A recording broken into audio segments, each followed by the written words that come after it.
યમુના છઠની દરેક વલ્લભીયને, સખીજનોને, પ્રેમીજનોને, આત્મીયજનોને ખૂબ ખૂબ બધાઈ. યમુનાષ્ટક શું કામ પ્રગટ થયું? કારણ કે શ્રી યમુનાજીનો આશ્રય લઈ જીવ ઠાકોરજીમાં અનન્ય પ્રેમને સાધે છે. શ્રી યમુનાજીની કૃપાથી તો, એમના અનુગ્રહથી તો જીવના અંતઃકરણમાં ભગવદ રતિ, મુકુંદ રતિ અને ભગવત રસ પ્રગટ થાય છે. દોષોનું શમન થાય છે. સ્વભાવ વિજયાર્થમ છે. બધાએ સાંભળેલું જ છે, સ્વભાવ વિજયો ભવે વદતિ વલ્લભ શ્રી હરે. જે સૌથી કઠિન કામ છે સ્વભાવ વિજયાર્થ. શું કામ? કેમ કે ભગવાનનો સ્વભાવ અલગ છે, જીવનો સ્વભાવ અલગ છે. પ્રાણ અને પ્રકૃતિ સાથે જાય, બધાએ સાંભળેલું જ છે.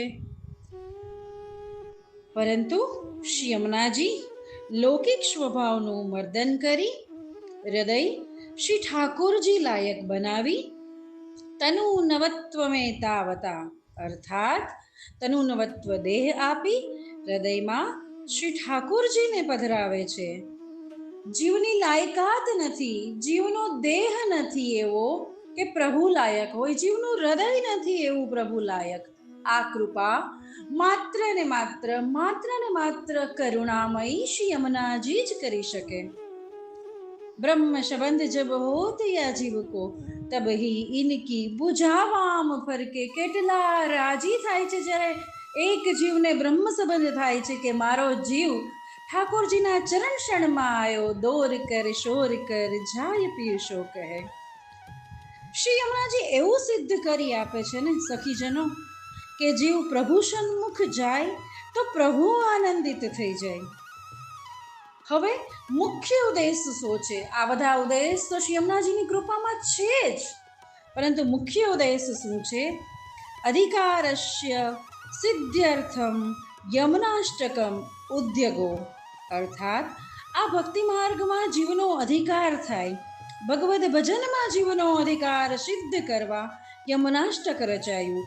અને શ્રી યમુનાજીના આશ્રયથી સર્વ અલૌકિક પદાર્થો જીવને પ્રાપ્ત થાય છે. શ્રી યમુનાજીનું ખૂબ આગવું સ્થાન છે પુષ્ટિ માર્ગમાં. ને કારણ શ્રી યમુને પ્રથમ જુઆઈ. પ્રેમ, સ્નેહ અને નેહ સખીજનો, દેખાવામાં સમાનાર્થી લાગતા આ શબ્દોની ઉત્કૃષ્ટતામાં ફર્ક છે. પ્રેમથી અધિક સ્નેહ શબ્દ છે, સ્નેહથી અધિક નેહ શબ્દ છે.